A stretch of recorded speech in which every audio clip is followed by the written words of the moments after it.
Isa ang nabuwak sa mga kilalang lungsod dito sa Camarines Sur.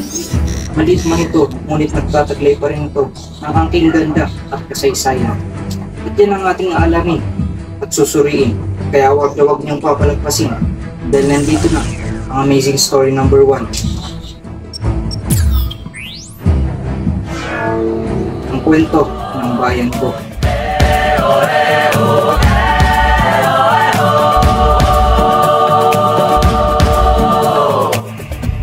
Sa probinsya ng Camarines Sur, dito makikita ang maliit na bayan, ang bayan ng Nabua. Ngunit paano nga ba naipanganak ang maliit na bayan na ito? Sa panahon ng pananakop ng mga Espanyol, ang bayan ng Nabua ay nagmula sa dalawang kwento tungkol sa pinagmulan ng kanilang mga pangalan.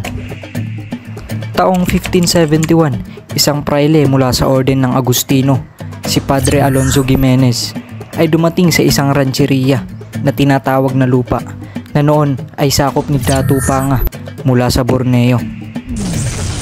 Sa pagdating niya, natagpuan niya ang mga tao na nagbabarena ng niyog. Inalok siya na kumain ng buwa, ang loob ng niyog na tinatawag ng mga katutubo. Kaya agad naman itong naipangalanan ni Padre Alonso ang lugar bilang Nabua. Sa isa namang bersyon ng kwento, sinasabi ng isang historiador na si Padre Felix Huerta na ang pangalan ay nagmula sa kwento na ang orihinal na sitio ng bayan ay hugis ng bungkos ng niyog. At itinatag ang bayan na ito bilang munisipalidad noong Hulyo 25, 1569. Ang pangalan ng bayan ay unang tinawag na Naboboa, ngunit ito ay naging Nabua sa paglipas ng panahon. Noong 1578, isang grupo ng mga misyonaryo mula sa Orden ng Franciscan na pinamumunuan ni Fray Pablo de Jesus at Fray Bartolome Ruiz ay nagtatag ng simbahan sa Antacodos, kung saan nilagay nila ang isang malaking krus. Ang mga misyonaryong ito ay muling pinagsama ang mga nayon ng lupa, Antacodos, Sabang at Binuyoan sa isang lugar. Ito marahil ang tinatawag na simbahan ng Nabua.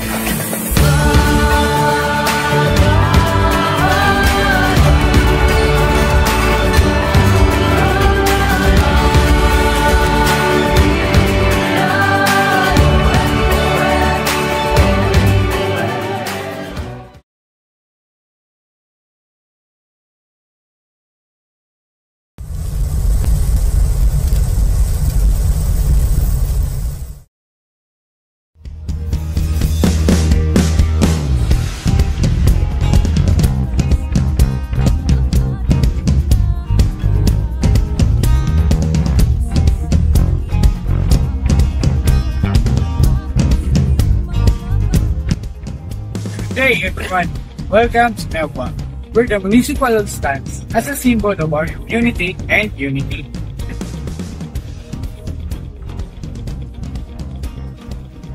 Sa kabila ng mga hamon, lumitaw ang ating mga lokal na bayani na sumasagisag sa espiritu ng tapang at sakripisyo. Sa buong kasaysayan, ang ating mga dating alkalde ay nanguna ng may dedikasyon na humuhubog sa pag-unlad at kasaganaan ng Nabua. Ayon sa impormasyong aking nakalap, ang mga dating alkalde na namuno sa Nabua ay ang mag-asawang Simbulan. Ang dating alkalde na si Delia Castro Simbulan na namuno sa taong 2010, 2013, 2013 to 2016, 2016 to 2019, at ang kanyang asawa na si Attorney Fernando Simbulan na namuno naman sa taong 2007 to 2010, 2019 to 2022, at kasalukuyang siya ang alkalde ng Nabua ngayon. As I stand here today, let us honor our past and look to the future with hope and determination.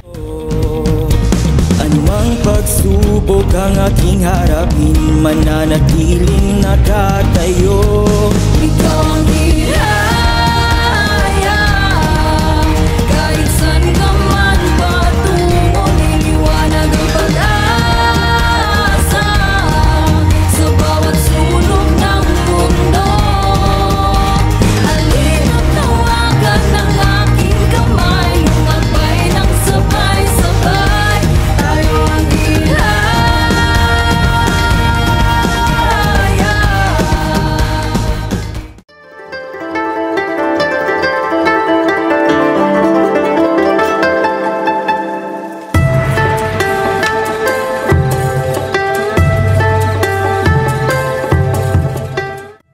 Nabwa has a rich array of cultures and colorful practices that are found up to the present day.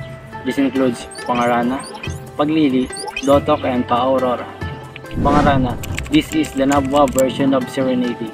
Paglili, when a family or loved one dies, the family, friends, and relatives of the dead offer 9 days of prayers. Bago ipagdiwang ang kapistahan sa barangay, Dotok ay isang customs ng mga Nabueñas.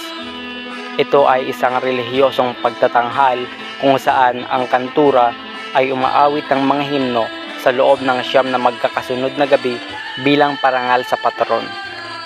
Ito ay makulay na pagtatanghal na nagbibigay aliw at umaakit sa mga tao na pumunta at pumasok sa baryo o simbahan.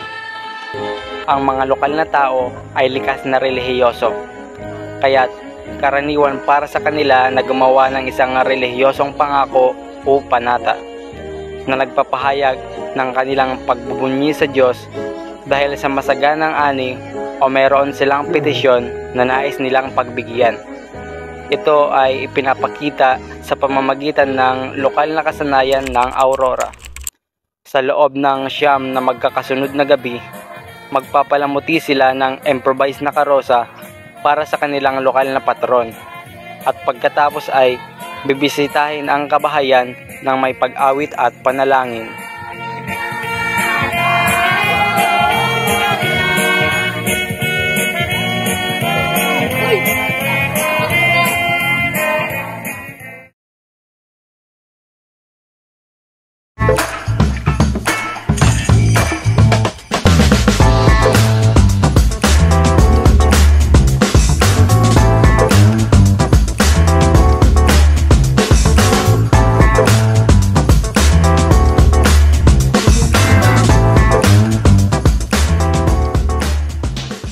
Magandang araw po sa inyong lahat. Ngayon ay samahan niyo kung tuklasin ang mga pagkaing sikat dito sa Nabwa.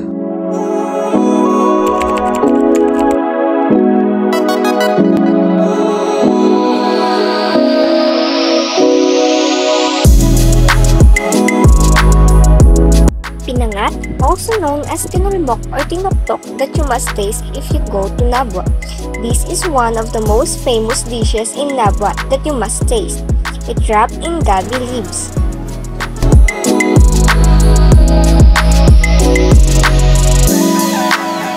Kagas Kinalas started in the year 2011. Kagas Kinalas have been serving its authentic and delicious kinalas, not just to Nabueños but even customer outside Rinconada or outside Ang pangalan ko ay si Leo Alma Zapata. Dito nakatira sa Kagas, Lourdes yan.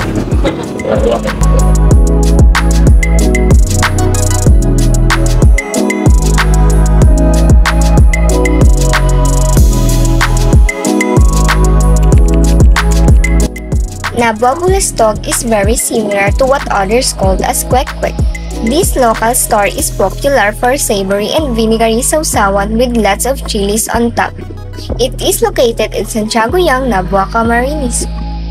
Na taga Kagas, Sunwan, Santiago Yang. Ako po kag sa diri ka dinanay Milis Bulastugan sa di Lourdes Yang, Nabwa, Camarines Sur.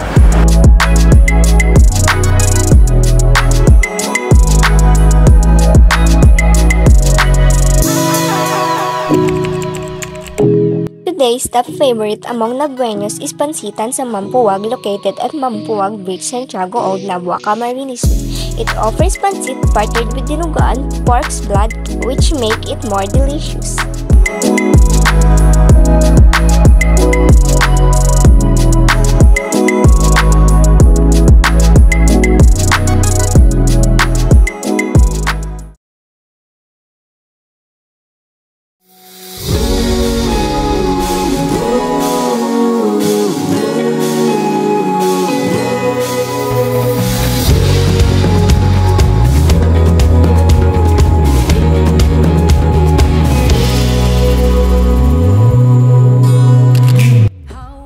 Dumako naman tayo sa isa sa malaking selebrasyon na nagkaganap sa bayan ng Nabwa, ang Buwan-Buwan Festival.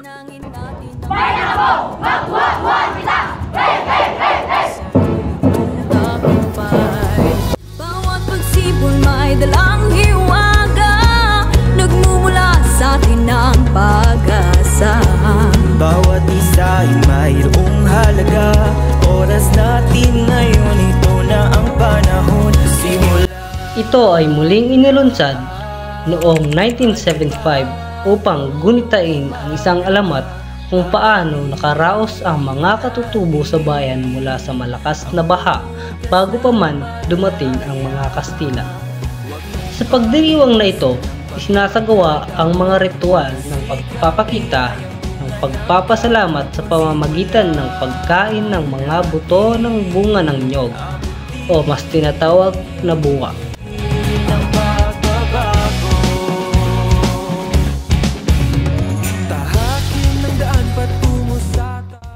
Ang Buwa-Buwa Festival ay isang masaya at makulay na okasyon na ginaganap tuwing Ikalawa ng Mayo. Sinasabing ginagawa nito ng ating mga sinuunang katutubo bago pa man tayo sa kupil ng mga Kastila. Ito ay kanilang ginagawa para purihin at pasalamatan ang kanilang mga Diyos para sa magandang anyo at sa mga susunod pa. Buwa-Buwaan Festival ay nagkakasabay din sa Fiesta ng Nabwa, kung saan ang mga makulay na parada ng mga mananayaw nakasuot ng tradisyonal na kasuotan kasama ang masiglang tugtugin at pagtatanghal ay nagpapahayag ng mga tradisyonal na pagsasagawa ng mga paganong ritual noong ika-13 siglo.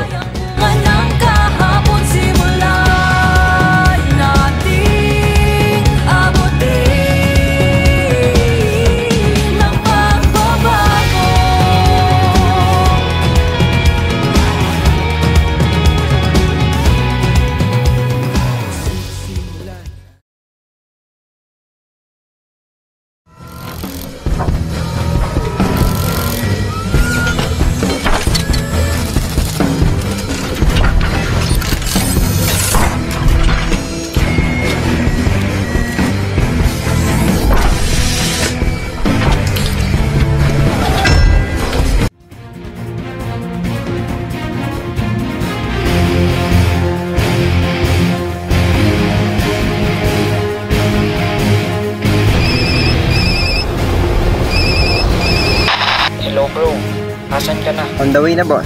Oras na para makita nila ang amazing story ng Verse 6. Start and lock the firewall.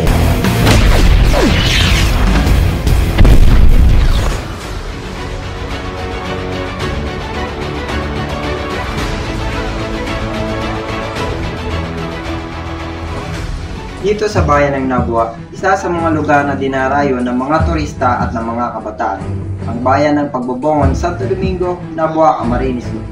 Dito makikita ang tinatagong ganda ng tinaguriang mini Disneyland of Rinconan na patuloy na dinarayo ng mga turista at ng mga kabataan, lalong-lalo na pagdarating ang Kapaskuhan. Alamid Functional Hall and Hotel, dito ay talagang madadama mo ang araw ng Kapaskuhan dahil sa murang halaga ng kanilang entrance fee na nagkakahalaga ng 50 pesos ay talagang mag-e-enjoy ka dahil meron din sila ditong swimming pool at may mga lugar na kung saan ay magkakaroon ka ng virtual tour.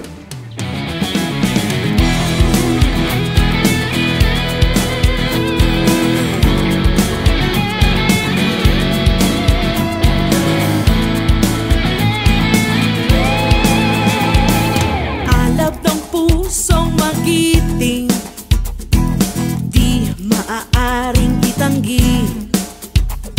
Piniring, inapos, sinalipin, sa huli siya pa rin ang nagwagi.